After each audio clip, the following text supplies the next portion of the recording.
తెలంగాణ కాంగ్రెస్ పార్టీలో ఏ జిల్లాకు ఆ జిల్లాలో ఒక రకమైనటువంటి అంతర్గత కలహాలు నడుస్తున్నాయి.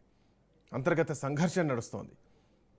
ఎవరికి వారు యమునా తీరు అన్నట్టుగా ఉన్నటువంటి తెలంగాణ కాంగ్రెస్ని ఒకే తాటిపైకి తీసుకొచ్చేటువంటి నాయకులు ఎవరు అన్నది ప్రస్తుతానికి ఒక సస్పెన్స్ కొనసాగుతోంది. కొంతమంది మధ్యవర్తిత్వం చేసినా కానీ పూర్తి స్థాయిలో కాంగ్రెస్ పార్టీలో జరుగుతున్నటువంటి ఈ అంతర్గత కలహాలకు ఫుల్ స్టాప్ ఏమైనా పడుతుందా అన్న అంశం అట్లా ఉంటే గనక చాలా రోజుల నుంచి కాంగ్రెస్ పార్టీని వేధిస్తున్నటువంటి ఒకే ఒక ప్రశ్న, పార్టీ మారినటువంటి ఎమ్మెల్యేలు, పార్టీ ఫిరాయించినటువంటి ఎమ్మెల్యేలు బీఆర్ఎస్ పార్టీ నుంచి కాంగ్రెస్ పార్టీకి వచ్చిన కాంగ్రెస్ పార్టీలో ఉన్నామని ధైర్యంగా బాహాటంగా చెప్పుకోలేనటువంటి పరిస్థితి. అదే కాంగ్రెస్ పార్టీలోకి వచ్చిన వాళ్ళు అవసరమైతే మంత్రి పదవి తెచ్చుకొని పెత్తనాలు చేయాలి అంటూ పిసిసి మహేష్ కుమార్ గౌడ్కు కడియం శ్రీహరి పైన కొండా సురేఖ కంప్లైంట్ చేస్తారు. మరోవైపు కోమటిరెడ్డి రాజగోపాల్ రెడ్డి పక్క పార్టీ నుంచి వచ్చినటువంటి ఎమ్మెల్యేలు ఎవరైతే ఉన్నారో, అంటే బీఆర్ఎస్ పార్టీ నుంచి కారు గుర్తు మీద గెలిచినటువంటి ఎమ్మెల్యేలు ఎవరైతున్నారో కాంగ్రెస్ పార్టీ ఒరిజినల్ కార్యకర్తలను వేధిస్తున్నారు అన్నది ప్రధానంగా ఉన్నటువంటి అభియోగం. ఇది ఇప్పుడే కాదు, వాస్తవానికి గ్రౌండ్లో కూడా రియాలిటీ అట్లాగే ఉంది. ఇదేకంగా పిసిసి మహేష్ కుమార్ గౌడే ఈ కలహాల్ని సెటిల్ చేస్తూ ఉన్నారు, కానీ చేయలేకపోతున్నారు అన్నది కూడా ఈరోజు కోమటిరెడ్డి రాజగోపాల్ రెడ్డి వ్యాఖ్యలో స్పష్టంగా కనిపిస్తోంది. మరోవైపు తనకు మంత్రి పదవి ఇస్తే తీసుకునేది కాదు, ఇది హక్కుతో రావాలి, కొట్లాడి నేను తీసుకుంటా, సో నాకు రావాల్సినటువంటి మంత్రి పదవి ఖచ్చితంగా నాకు రావాల్సిందే అని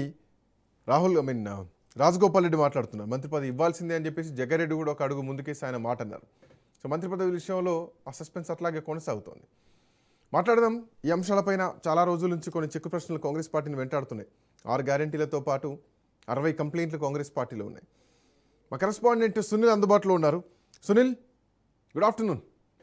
గుడ్ ఆఫ్టర్నూన్ శ్రీకాంత్. సునీల్, కాంగ్రెస్ పార్టీలో జరుగుతున్నటువంటి ఈ అంతర్గత ఈ కలహాలు వాస్తవానికి పార్టీని ఇబ్బంది పెడుతున్నాయి. ఏకంగా మీనాక్షి నటరాజన్ రంగంలోకి దిగిన, ఇటు తుంగతుర్తి పంచాయతీని దింపడానికి, అటు రాజగోపాల్ రెడ్డి పంచాయతీని దింపడానికి జగ్గారెడ్డిని దింపినా కానీ సో క్లారిటీ మిస్ అవుతుంది. ఏం జరుగుతోంది అసలు? మంత్రి పదవి రాజగోపాల్ రెడ్డికి వచ్చేటువంటి పరిస్థితి కనిపిస్తోందా? ఈ పంచాయతీలు దిగేటువంటి అవకాశం ఉందా? అట్లయితే పక్క పార్టీ నుంచి వచ్చినటువంటి ఎమ్మెల్యేలు పెత్తనం చేస్తున్నారా కాంగ్రెస్ పార్టీలో?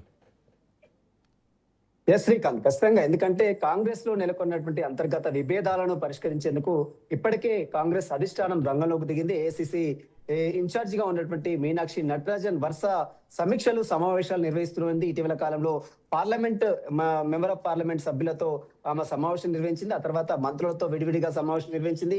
ఆ తర్వాత డిసిసిలతో, క్షేత్రస్థాయిలో ఉన్నటువంటి డిసిసిలతో వారికి సంబంధించినటువంటి సమస్యలతో పాటు వారికి ఉన్నటువంటి ఏదైతే ఇబ్బందులకు సంబంధించిన అంశాలపై కూడా సుదీర్ఘంగా వారి దగ్గర నుంచి స్టేట్మెంట్ కూడా తీసుకుంది. ఆ తర్వాత ఇటీవల కాలంలో ఒక తీవ్ర దుమారం రేపుతున్నటువంటి రాజగోపాల్ రెడ్డి వివాదం మాత్రము ప్రస్తుతం రాష్ట్ర రాజకీయాల్లో తీవ్ర చర్చగా మారింది. నిన్న జగ్గారెడ్డితో భేటీ అయినటువంటి రాజగోపాల్ రెడ్డి మీడియాతో మాట్లాడుతూ అనేక అంశాలు కూడా ప్రస్తావించినదంటే, ఏదైతే ఎలక్షన్స్ ముందు ఏఐసిసి తనకు హామీ ఇచ్చింది, మంత్రి పదవి ఇస్తానని 6 ఎమ్మెల్యేలకు, గతంలో ఉన్నటువంటి 6 నేతలకు కాంగ్రెస్ పార్టీ హామీ ఇచ్చింది. అందులో 5 కూడా మంత్రి పదవులు ఇచ్చారు. కేవలం తన ఒక్కడికి మాత్రమే మంత్రి పదవి ఇవ్వకుండా ఇంకా తాత్పర్యం చేస్తున్నారు. ఎందుకంటే ఒకవైపు తన సోదరుడు కోమటిరెడ్డి వెంకటరెడ్డికి మంత్రి పదవి ఇచ్చినప్పుడు కూడా తనకు ఎందుకు మంత్రి పదవి ఇవ్వలేదు, మరి కేవలం కోమటిరెడ్డి వెంకటరెడ్డి ఇద్దరు ఒకటని ఏ విధంగా చెప్తారు? తన కుటుంబం వేరు, నా కుటుంబం వేరు. మరోవైపు ఒకే అంటే ఇద్దరం అన్నదమ్ములు కావచ్చు, కానీ కుటుంబం మాత్రం వేరు అయినప్పుడు కూడా ఒకవేళ ఒకే కుటుంబంలో ఇచ్చినట్లయితే అటు మంత్రి ఉత్తమ్ కుమార్ రెడ్డి కావచ్చు, తన భార్య ఉత్తమ్ పద్మ కావచ్చు, వారిద్దరికి ఇస్తే ఒక్కో కుటుంబంలో ఇచ్చినట్లు అవుతుంది. కానీ తనకిస్తే ఒక్కో కుటుంబంలో ఏ విధంగా అవుతుందనే వ్యాఖ్యలు కూడా నిన్న కోమటిరెడ్డి రాజగోపాల్ రెడ్డి చేసిన పరిస్థితి కనబడుతుంది. ఏఐసిసి ఎలక్షన్స్ ముందు తనకు హామీ ఇచ్చింది, దాదాపు 2.5 సంవత్సరాలు అవుతుంది. కానీ ఎక్కడ కూడా తనకు మంత్రి పదవి కావాలని తాను అడుక్కోను అని మాత్రం కరాఖండిగా చెప్పాడు. మంత్రి పదవి ఖచ్చితంగా రావాల్సిందే, ఖచ్చితంగా ఇచ్చినటువంటి హామీని కాంగ్రెస్ పార్టీ అధిష్టానం నిలబెట్టుకోవాలంటూ కూడా నిన్న కోమటిరెడ్డి రాజగోపాల్ ఇందులో తన స్థాయి చూపెట్టేటువంటి ప్రయత్నం చేస్తున్నారు. ఎందుకంటే తాను ఒక్కడు మునుగోడు నుంచి రాజీనామా చేస్తేనే 100 మంది ఎమ్మెల్యేలు వచ్చారు.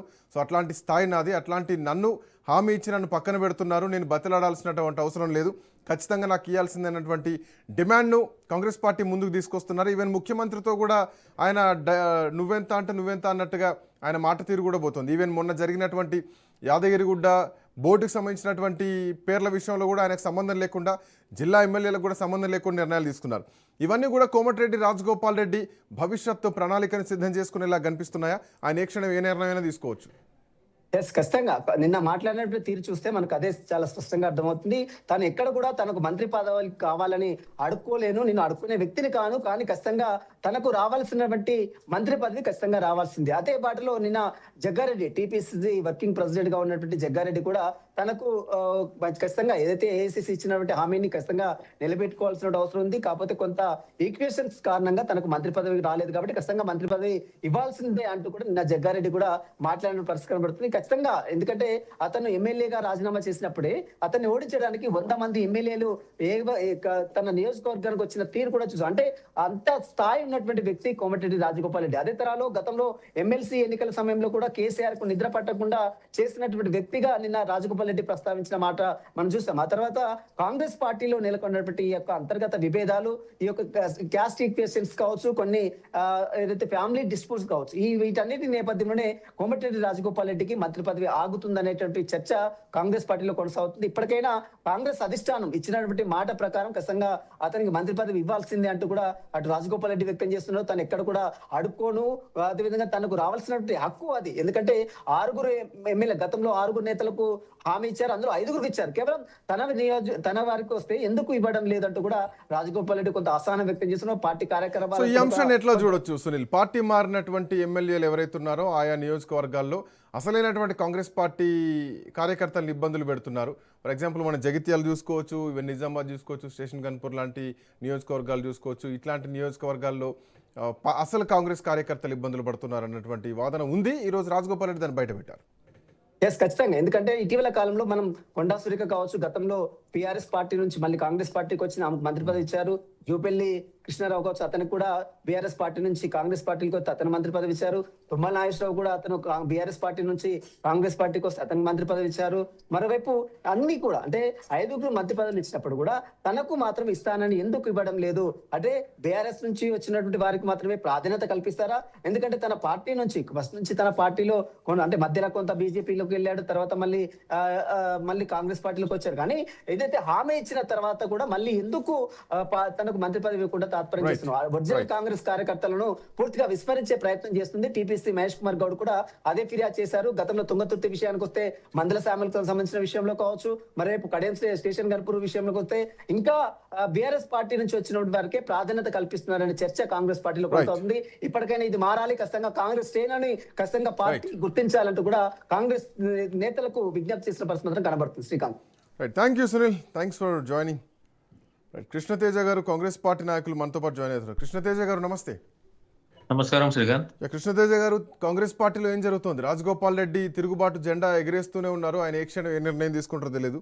ఇప్పటికే జగ్గారెడ్డి కూడా ఆయనకు మంత్రి పదవి ఇవ్వాల్సిందే అన్నటువంటి వాదన ఒకటి తెరపైకి తీసుకొచ్చారు. ఒకవేళ ఇవ్వకపోతే ఏం జరుగుతుందో గతంలో మునుగోడు బై ఎలక్షన్ మనం చూసాం. సో అది ఆల్రెడీ ఆయన స్టేట్మెంట్ కూడా ఇచ్చారు, అవసరమైతే రాజీనామా కూడా సిద్ధమని చెప్పేసి. ఏం జరుగుతోంది, ఎట్లా చూడాలి? అండ్ ఇంకో మాట అంటున్నారు ఆయన, పార్టీ మారినటువంటి ఎమ్మెల్యేల పెత్తనమే నడుస్తోంది కాంగ్రెస్ పార్టీలో అని. ఇప్పుడు శ్రీకాంత్, రాజగోపాల్ రెడ్డి గారు డెఫినెట్ మాందర్ సాన్నిహితులు. అది Congress party already issue resolve అయిపోయింది. మీరు ఈ మంత్ ఎండింగ్ లోపల దానిపైన ఒక క్లారిటీ చూసుకుంటారు. ఎందుకంటే ఆల్రెడీ పీసీసీ మా అధ్యక్షులు గారు కానివ్వండి, ముఖ్యమంత్రి గారు కానివ్వండి, ఎప్పటికప్పుడు ఏఐసీ ఇన్ఛార్జ్ గారు కోఆర్డినేషన్ లో ఉన్నారు. ఇంకోటి ఇక్కడికి వచ్చే మేజర్ ప్రాబ్లం ఏంటంటే రాజగోపాల్ రెడ్డి గారి ఇష్యూ మాట్లాడుతున్నాం కాబట్టి ఆయనకు మంత్రి పదవి కావాలా? కాకపోతే ఇక్కడ ఆయన ఆల్రెడీ అదే సేమ్ పార్లమెంట్ నుంచి సేమ్ డిస్ట్రిక్ట్ నుంచి వాళ్ళ అన్న ఆల్రెడీ మంత్రిగా ఉన్నారు. కాకపోతే ఎలక్షన్ ఇక్కడ మనం చూడాల్సింది అంటే వీళ్ళందరూ ఎలక్షన్ ముందు వచ్చిన వాళ్ళు, తర్వాత ఎలక్షన్ సేమ్ డిస్ట్రిక్ట్ నుంచి వాళ్ళ అన్నాన్ని మెన్షన్ చేస్తున్నారు. బట్ ఆయనకు నాకు ఏం సంబంధం? ఒకే కుటుంబంలో ఇద్దరికి ఇస్తే అది వేరు, బట్ మీ ఇద్దరు అన్నదమ్ములు, మా 2 కుటుంబాలు వేరు అన్న పాయింట్ ఆయన తీసుకొస్తున్నారు. ఇక మీరు జిల్లా విషయానికి వస్తే ఏకంగా ఖమ్మంకే 3 మంత్రి పదవులు ఉన్నాయి, మరి నల్గొండకి ఇస్తే తప్పేంటన్నది ఆయన తెర మీద తీసుకొస్తున్నారు. శ్రీకాంత్, మనకున్న టోటల్ మంత్రులు ఎంత? 17 మంది తీసుకోవచ్చు. ఇంకా మనకున్న ఖాళీలు ఎన్ని? 2. అంత మనం ఎంతమందిని పెట్టుకుంటాం? సామాజిక సమీకరణాలు, సోషల్ ఈక్వేషన్స్ అని చూసుకోవాలి కదండి. ఇంకోటి దానికంటే ముఖ్యం ఏంటిదంటే ఇప్పుడు ఆయన సేవలు వాడుకోవాలి, కానీ ఎట్లా వాడుకోవాలనే సేవలు ప్రభుత్వంలో అది కూడా ముఖ్యమంత్రి గారు చర్చిస్తున్నారు. ఎందుకంటే ఇప్పుడు రాబోయే ఇంకా 2 సంవత్సరాలు చాలా క్రూషియల్ గవర్నమెంట్ కి. అది మనం పాత కొత్త కలయికగా చూసుకోవాలి. ఇప్పుడు చూడండి, ఎలక్షన్ ముందు వచ్చిన వాళ్ళు, ఎలక్షన్ తర్వాత వచ్చిన వాళ్ళు డెఫినెట్ కోఆర్డినేషన్ గా ముందుకు పోతేనే ఆ బండి నిజంగా మనగడ సాగించే ఎలక్షన్. ఇప్పుడు బీసీసీ అధ్యక్షులు కూడా నిరంతరం ఎప్పటికప్పుడు కోఆర్డినేషన్ ఉన్నారు. ఇవాళ రాజగోపాల్ రెడ్డి గారికి డెఫినెట్లీ ఏంటంటే ఈ సోషల్ మీడియాలో ట్రోలింగ్స్ కానివ్వండి, ఒక సెక్షన్ ఆఫ్ వాళ్ళ కార్యకర్తలే కానివ్వండి, ఆ ప్రెషర్ ఉంటదండి. ఎందుకంటే వీళ్ళంతా ప్రత్యక్ష రాజకీయాల నుంచి వస్తున్నారు కాబట్టి డెఫినెట్లీ వాళ్ళ మీద ఉంటే ప్రెషర్ ఉంటుంది. మేము కాదనటం లేదు, కానీ ఏది కూడా చర్చించుకుని సంప్రదించుకోవాలి. అది దానికి అనుకూలంగా ఇష్యూ కూడా రిజాల్వ్ అయిపోయింది. వెరీ సూన్ మీరు ఒఫీషియల్ గా ముఖ్యమంత్రి గారి నుంచి కార్యాలయం నుంచి కానీ లేకపోతే పార్టీ అధ్యక్షుడు గారు స్పందిస్తారు ఈ విషయం పైన. కాంగ్రెస్ పార్టీలో బయట పార్టీ నుంచి అంటే కవర్ పార్టీ నుంచి వచ్చినటువంటి బీఆర్ఎస్ పార్టీ ఎమ్మెల్యేల పెత్తనమే నడుస్తోంది. అసలైనటువంటి జెండా మోసిన కార్యకర్తలకు అన్యాయం జరుగుతోంది. కనీసం వాళ్ళకి పదవులు కూడా ఇచ్చుకున్నటువంటి పరిస్థితి లేదు. ఇది జగిత్యాల విషయంలో మనం చూసాం, మొన్న తుంగతుర్తి విషయంలో కూడా లేటెస్ట్గా అదే చూస్తున్నాం. సో అదే జరుగుతుందా కాంగ్రెస్ పార్టీలో? ఇప్పుడు మన పార్టీ జెండా పైన గెలిచిన వాళ్ళ పెత్తనం చెల్లుతుంది అంటే డేస్ మేమందరం ఒప్పుకొని తీరాలి. ఎందుకంటే ప్రజలు వాళ్ళని గెలిపించినారు, కార్యకర్తలు వాళ్ళు న్యాయం చేయాలి, అది మేము చూసుకుంటాం. ఇప్పుడు వేరే పార్టీ నుంచి అయితే ఇవాళ రకం మా పార్టీకి ఒఫీషియల్ ఎవరు చేరలేదని వాళ్ళే చెప్పుకుంటున్నారు. ఒకవేళ కోఆర్డినేషన్ గ్యాప్ ఇక్కడ వస్తుంది, ఎవరైనా చేరితే మేము మాట్లాడచ్చు. ఇంకోటి అండి, ఇక్కడ ఏంటిదంటే ఎప్పుడైనా మా పార్టీ ఎప్పుడైనా సరే ఒకటి ఒరిజినల్ కాంగ్రెస్ తర్వాత కాంగ్రెస్ కాదు, ఒక్కసారి కాంగ్రెస్ జెండా పట్టుకుని వాళ్ళు కాంగ్రెస్ వాళ్ళు ఎవరైనా కానీ, కాకపోతే సీనియారిటీ, సోషల్ ఈక్వేషన్స్, వాళ్ళకున్న పార్టీకి ఉన్న కాంట్రిబ్యూషన్, లాయలిటీ అన్ని తీసుకుని బేరే తీసుకుని వేస్తున్నాము. కానీ ఇక్కడ ఏం జరుగుతుందంటే డెఫినెట్లీ 10,000 ఉన్నాయి, కొన్ని అందరూ ఎక్స్పెక్ట్ చేసే వాళ్ళు చాలా ఉన్నారు. అందులో బట్ తెలంగాణ కాంగ్రెస్ లో అసలైనటువంటి కాంగ్రెస్ నాయకులకు కార్యకర్తలకు అన్యాయం జరుగుతోంది. సో పాత ఒరిజినల్ కాంగ్రెస్ నాయకులకు అన్యాయం జరుగుతోంది. మరి ముఖ్యంగా ఈ మాటలు అన్నది ఎవరో కాదు, ఏకంగా డిప్యూటీ సీఎం భట్టి విక్రమార్క లేదంటే కోమటిరెడ్డి వెంకటరెడ్డి లాంటి వాళ్ళే. మేము వైఎస్ఆర్ ఫాలోవర్స్ కాబట్టే, అసలైనటువంటి కాంగ్రెస్ వాళ్ళం కాబట్టే మా మీద ఇట్లాంటి కుట్రలు చేస్తున్నారు అన్నటువంటి ఆరోపణలు వాళ్ళు తెరపైకి తీసుకొచ్చారు. అంటే ఒరిజినల్ కాంగ్రెస్ వేరు, సైకిల్ కాంగ్రెస్ వేరు అన్న చర్చ ఒకటి నడుస్తోంది. ఇప్పుడు శ్రీకాంత్, మీ అందరికి నేను సుపరిచితుని, వ్యక్తిగతంగా మాట్లాడండి. మేము అందరు డబ్బులు ఖర్చు పెట్టుకోలేదా, మా అందరు సీనియారిటీ లేదా, అన్ని ఉన్నాయి కదా, ఇందులో డివిజన్ ఏం లేదు. డెఫినెట్లీ ఏంటిదే కార్యకర్తల మనోధైర్యం, కార్యకర్తల వాయిసే ఇప్పుడు ఉన్న ప్రథమశ్రేణి నాయకులం అండి. అంతే అంతే అందరం ఓర్పు పట్టాలా. ఇప్పుడు ఆ కాంగ్రెస్ ఈ కాంగ్రెస్ కాదు, కాంగ్రెస్ జెండా, కాంగ్రెస్ ఐడియాలజీ, కాంగ్రెస్ సిస్టమ్ పైన ముందుకెళ్తున్నారు. ప్రజల కాంగ్రెస్ పార్టీ తరఫున ఓటు అడుగుతున్నాం, కాంగ్రెస్ పేరు మీద రాజకీయాలు చేస్తున్నాం, అంతేగాని ఇంకా ఆ కాంగ్రెస్ ఈ కాంగ్రెస్ ఇండైరెక్ట్ రాజకీయాలు ఎవరు తెలియదు శ్రీకాంత్ గారు ఇప్పుడు మాట్లాడాలంటే. కాకపోతే నేను ఒక్కరు క్లుప్తంగా చెప్తున్నాను, మీరు తెర మీద పార్టీని వెనకేసుకొస్తున్నారు అర్థమవుతుంది, కానీ బట్ గ్రౌండ్ లెవెల్లో రియాలిటీ అట్లా లేదు కృష్ణ తేజ గారు. ఎందుకంటే నేను పార్టీ మారినటువంటి ప్రాంతాల్లో చాలామంది కాంగ్రెస్ కార్యకర్తలు ఎవరైతే ఆ ప్రతిపక్షాన్ని ఓడగొట్టిన నాయకులు ఉన్నారో, సో వాళ్ళే అంటే ఈ సొంత పార్టీ నాయకులు ఓడిపోతే ప్రతిపక్ష నాయకులు వాళ్ళ మీద గెలిచిన వాళ్ళు ఉంటారు, వాళ్ళే సొంత పార్టీలోకి వచ్చి వాళ్ళనే తొక్కేస్తున్నటువంటి ఎపిసోడ్లు మొదటి నుంచి వింటున్నాం, ఇప్పటికీ వింటూనే ఉన్నాం. ఇప్పుడు అట్లాంటిది ఏమైనా ఉంటే క్రమశిక్షణ కమిటీ ఉంది, పార్టీ అధ్యక్షుడు ఉన్నారు, అదొక ఆస్పెక్ట్. ఇప్పుడు 9.5 ఏళ్ళుగా పార్టీ అధికారంలో లేదు తెలంగాణలో. ఇప్పుడు పార్టీ తెలంగాణలో అధికారంలోకి వచ్చింది. మన కాంగ్రెస్ పార్టీతో ఉన్న ప్రాబ్లం ఏంటిదో లేకపోతే మంచో ఏంటి అంటే, ఇందులో సీనియర్లు ఎక్కువ, ఇందులో అట్లా కాంట్రిబ్యూషన్స్ ఎక్కువ, పోటీ ఎక్కువ, ఎవరైనా ఎదగచ్చు అనేది కాంగ్రెస్ పార్టీలో ఉంటది. అక్కడే కదా అడ్జస్ట్మెంట్ ప్రాబ్లమ్స్ వస్తే ఎక్కడికైనా అది ప్రాబ్లమ్ గా చూడం, ఇది మాకు ఛాలెంజ్ గా చూస్తాం. వీళ్ళందరూ ఛాలెంజ్ నెరవేరిస్తే డెఫినెట్లీ పార్టీ మడగడ సాధిస్తుంది. ఎలక్షన్ ఇప్పుడు రేవంత్ అన్నట్టు 2034 కదా, ఇంకా 10 ఏళ్ళు వేసుకున్నా ముందుకెళ్ళి. తెలంగాణలో కాంగ్రెస్ పార్టీ క్రమశిక్షణ కమిటీ అనేది అసలు పనిచేస్తోందా? పనిచేస్తే ఒక్కొక్కరికి ఒక్కొక్క రకమైనటువంటి న్యాయమా? సామాజిక వర్గాల పరంగా న్యాయం చేస్తుందా?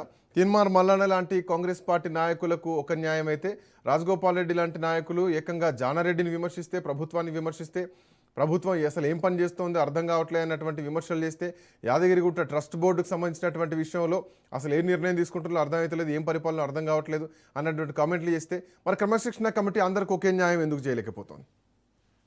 క్రమశిక్షణ కమిటీ ఎప్పుడు అందుబాటులో ఉంది. మీకు నాకు మీ పాత్రికేయులు కూడా అందరికి తెలుసు. ఎవరిపైనా పోయి వాళ్ళ వినపాలు చేయొచ్చు, వాళ్ళ డిసిషన్స్ కూడా పారదర్శకంగా ముందుకు పెడతారు. ఏమైనా అభ్యంతరాలు ఉంటే ఏసీసీకి వెళ్ళిపోవచ్చు, అదొక ఆస్పెక్ట్.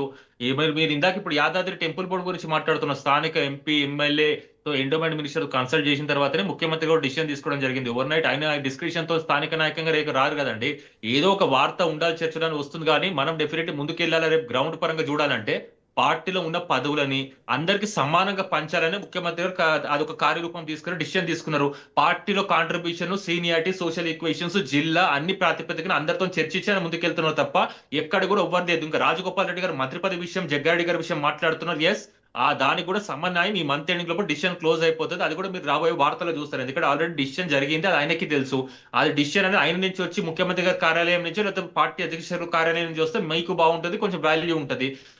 మా వరకు మేము తెలంగాణలో టీఆర్ఎస్ పార్టీ అధికారంలోకి వచ్చినప్పుడు ఒక నానుడి బయటకు వచ్చింది, బీటీ బ్యాచ్ యూటీ బ్యాచ్ అని చెప్పేసి, అంటే ఉద్యమ తెలంగాణ బ్యాచ్ ఒకటైతే బంగారు తెలంగాణ బ్యాచ్ ఒకటి. బంగారు తెలంగాణ బ్యాచ్ ఎవరంటే పక్క పార్టీల నుంచి వచ్చి తెలంగాణ రాష్ట్రం ఏర్పడిన తర్వాత ప్రభుత్వంలోకి వచ్చినటువంటి వాళ్ళు కొంతమంది ఉన్నారు.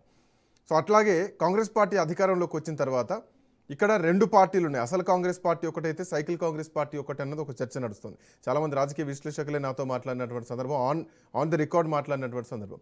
సో ఎవరైతే పాత టీడీపీ వాళ్ళు ఉంటారో, ఈ మాటలు విశ్లేషకులు అనడమే కాదు, అనిరుద్ రెడ్డి లాంటి జడ్చర్ల ఎమ్మెల్యేనే బాహాటంగా అన్నారు. తెలుగుదేశం పార్టీ పెత్తనాలు నడుస్తున్నాయి, ఏపీ నుంచి వచ్చిన వాళ్ళ పెత్తనాలు నడుస్తున్నాయి, ఏం నడుస్తుందో అర్థం కావట్లేదు అని చెప్పేసి ఆయనే చేసినటువంటి కామెంట్. సో ఇన్ని కామెంట్లు వచ్చిన తర్వాత కూడా ఇందులో రెండు విభాగాలనే, రెండు వర్గాలనే అనుకోవడానికి ఇంకా అనుమానం ఎందుకు? శ్రీకాంత్, ఇప్పుడు నేను ఒకటి చెప్తాను. 2004 నుంచి నేను రాజకీయాలు ఉన్నా కాబట్టి రాజశేఖర రెడ్డి గారు ఆ రోజు వచ్చినప్పుడు ఏం జరిగింది? ఇదే టాకు. రాజశేఖర రెడ్డి గారు కోటరీ ఒకటి, లేకపోతే కాంగ్రెస్ ఒరిజినల్ కాంగ్రెస్ కోటరీ ఒకటి, అప్పుడు ఒక దాని మీద నడిచింది. ఇప్పుడు అదే జరుగుతుంది.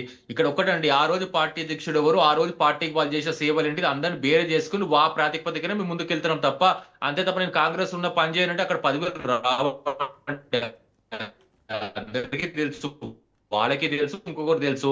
ఇంకోటి బీఆర్ఎస్ గురించి మాట్లాడు, ఉద్యమ బి టీం బ్యాచ్, వాళ్ళు ఉద్యమకారులను వాడుకుని అధికారంలోకి వచ్చినారు. ఓకే, తర్వాత బి టీం బ్యాచ్ ఎప్పుడైతే క్యాప్చర్ చేసుకుందో ఓవర్ నైట్ అంతా బి టీం బ్యాచ్ మొత్తం 17 మంది మంత్రులు మనం పెట్టుకోగలితే సగం మంది బి టీం బ్యాచ్ మంత్రులు ఉండేసరికి ఆ టాక్ మొదలైంది. ఇక్కడ మనం కోఆర్డినేషన్ చేయలేము. ఎందుకంటే ఇక్కడ వచ్చిన బ్యాచ్ ఏంటంటే అందరు పార్టీ ఇది నమ్ముకుని పార్టీ అధ్యక్షుడితో పార్టీ కసిగా పనిచేసిన మీ మీడియా పాత్రికేయులు కూడా ఇవాళ ప్రభుత్వంలో భాగస్వామ్యం ఉన్నారు. ఎట్లా ఇది కృష్ణతేజ గారు, రేవంత్ రెడ్డి గారు పార్టీ అధ్యక్షుడు ఎవరైనా తీసి పెడితే కాదు కదా, వాళ్ళ సేవలు అట్లా ఉంటేనే గుర్తింపు వచ్చింది. కాబట్టి మనం ఏదైనా మెరిట్ ప్రాతిపదికన, సీనియారిటీ ప్రాతిపదికన ముందుకు వెళ్తాం. దానికి అనుకూలంగా మనం కూడా నమ్ముకోవాలి. రాజు న్యూస్ వేదిక అదే చెప్తా, సమన్వయమే అన్నిటికీ నిజంగా ప్రశ్నకి సమాధానం చెప్తాను మన శ్రీకాంత్. బట్ దీంట్లో ఎందుకు అంటే అందరూ మౌనంగానే ఉంటున్నారు? ముఖ్యమంత్రి మాట్లాడినటువంటి మాటలు కొంత కాంగ్రెస్ పార్టీని ఇబ్బంది పెట్టినా కానీ మంత్రులు కూడా మౌనంగానే ఉంటున్నారంటే ఏం జరుగుతుంది? ఏఐసిసి ఏమైనా అబ్జర్వేషన్ నడుస్తుందా? ఒక కేరళలో పట్టు మీదకి తీసుకొచ్చినట్టు, ఏకతాటిపైకి తీసుకొచ్చినట్టు, ఒక కర్ణాటకలో ఏకంగా ముఖ్యమంత్రి మార్పు జరిగినా కానీ కాంగ్రెస్ పార్టీ అంతే ఖచ్చితత్వంగా ఉన్నట్టు, తెలంగాణలో ఇంత జరుగుతున్నా కాంగ్రెస్ పార్టీలో గాంధీ భవన్లోనే కొట్లాటలు జరుగుతున్నా, గాంధీ భవన్ వేదికగానే జగ్గారెడ్డి లాంటి సీనియర్ కాంగ్రెస్ పార్టీ నాయకులు సంజయ్ని విమర్శించినా కానీ ఎందుకు కాంగ్రెస్ పార్టీ కానీ, క్రమశిక్షణ కమిటీ కానీ, పిసిసి కానీ ఎందుకు చర్యలు తీసుకోలేకపోతుంది? ఇప్పుడు ఒకటండి, సంజయ్ గారు బీఆర్ఎస్ ఎమ్మెల్యే, మా పార్టీ ఎమ్మెల్యే అయితే కాదు కదా. ఇంకోటి Congress party BRS party MLA secretariat రావచ్చు కానీ గాంధీ భవన్ రావాల్సినటువంటి అవసరం ఏముంది? ఇప్పుడు ఆయన పార్టీ పరంగా, ఆయన పార్టీ అభివృద్ధి గురించి, ఆయన కాన్స్టిట్యూన్సీ గురించి ఆయన వస్తే ఆయన ఇష్టం అండి, అది వ్యక్తిగతం. ఆయన అభివృద్ధి కోసం పార్టీ కార్యాలయానికి రావాల్సినటువంటి అవసరం, కృష్ణతేజ గారు, అభివృద్ధి కోసం పార్టీ కార్యాలయానికి రావాల్సినటువంటి అవసరం ఏ ఎమ్మెల్యేకి లేదు. ఒక వేరే పార్టీ ఎమ్మెల్యేకి అయితే ఆయన రావాల్సింది ఎక్కడికి? సెక్రటేరియట్కి రావాలి, సీఎంఓకి రావాలి, ప్రభుత్వ అధికారిక నివాసాలకు రావాల్సినటువంటి హక్కు ఉంటుంది. బట్ ఇక్కడ క్లియర్ కట్గా జగిత్యాల ఎమ్మెల్యే అక్కడికి వచ్చారు, అక్కడి నుంచి జీవన్ రెడ్డి తిరుగుబాటు జెండా ఎగరేసింది, సంజయ్కి వ్యతిరేకంగా నినాదాలు చేసింది అక్కడే కదా. శ్రీకాంత్, ఆయన నడి తెలుసుకోవాలి. ఆయన పార్టీ సభ్యత్వం అయితే మేము ఇవ్వలేదు, సభ్యత్వం లేని ఆయన పార్టీ మెంబర్ కాడు, ఆయన ఎందుకు వస్తున్నాడు ఆయన చెప్పాలా. కాకపోతే ఇక్కడ నన్ను కడియం శ్రీహరి కూడా పార్టీకి సంబంధం లేని వ్యక్తి ఈ లెక్కన మీరు మాట్లాడే మాటలు బట్టి చూస్తే. మరి ఎందుకు కడియం శ్రీహరి విషయంలో మీ పార్టీకి చెందినటువంటి మంత్రి పిసిసి మహేష్ కుమార్ని కలిసి కంప్లైంట్ ఇవ్వాల్సినటువంటి అవసరం వచ్చింది? సో బయటికి మీరు టెక్నికల్గా మా పార్టీ కాదని చెప్తున్నారు, ప్రపంచం అంటే కళ్ళు మూసుకొని పిల్లి పాలు తాగినట్టు కాదు కదా ఇది. ఇది మంచి క్వశ్చన్. వేరే వాళ్ళు కూడా అడిగినారు, ఇప్పుడు మంత్రి గారు అయితే కంప్లైంట్ చేశారు ఈ విషయం పైన, పార్టీ సభ్యత్వమే లేదు, పార్టీ ఎమ్మెల్యే కాదంటున్నారు కదా అని చెప్తే, డెఫినెట్ మేము కూడా అదే చెప్తున్నాం మొదటి నుంచి. ఆయన పార్టీలో ఆయనకి ఎటువంటి అది ఉండదు, స్కోప్ ఉండదు. ఆయనకు ఒకటే ఏంటంటే ముఖ్య కొండా గారిని పార్టీ పరంగా ఇట్లాంటి ఏమైనా నిర్ణయాలు జరుగుతుంటే, ఇట్లాంటి కోఆర్డినేషన్ గ్యాప్ వీరిద్దరి మధ్య ఉంటే, ఎందుకంటే ఆయన కూతురుకి ఎంపీ కాబట్టి ఆ రకంగా ఆమెకు ఒక మారలీ ఒక ఉండాలని చెప్పి ఆయన వెళ్ళి పార్టీ అధ్యక్షుని కలవడం జరిగింది తప్ప, లేకపోతే కొండా సురేఖ గారు ఒక మంత్రి హోదాలో కేవలం ఈ వ్యక్తి ఒక కడియం శ్రీహరి గురించి కలిశారని నేనైతే అనుకోను, పార్టీ కూడా అనుకోదు. ఎందుకంటే ఆమె సముచితంగా న్యాయం పార్టీలో అందరికీ జరగాల ఎందుకంటే ఎక్కడ కూడా పార్టీ లైన్ దాటకుండా నేను ఉంటున్నాను, దానికి అనుకూలంగా వాళ్ళు కూడా ఉండాలని చెప్తుంది. అంతే తప్ప అక్కడ ఏదో కోఆర్డినేషన్ గ్యాప్. ఎందుకంటే అక్కడ కడియం శ్రీహరి గారి కూతురు స్థానిక ఎంపీ, అక్కడ ఆ ఒక్కటి పరిగణం తీసుకునే కొండ సురేఖ గారు వెళ్ళి కలవడం జరిగింది. ఇంకోటి ఇందాక నుంచి మీరు నాకు క్వశ్చన్ అడుగుతాం, దానికి సమాధానం చెప్పాలనుకుంటున్నా. మీరు మంత్రులు ఎందుకు సైలెంట్ గా ఉంటున్నారు?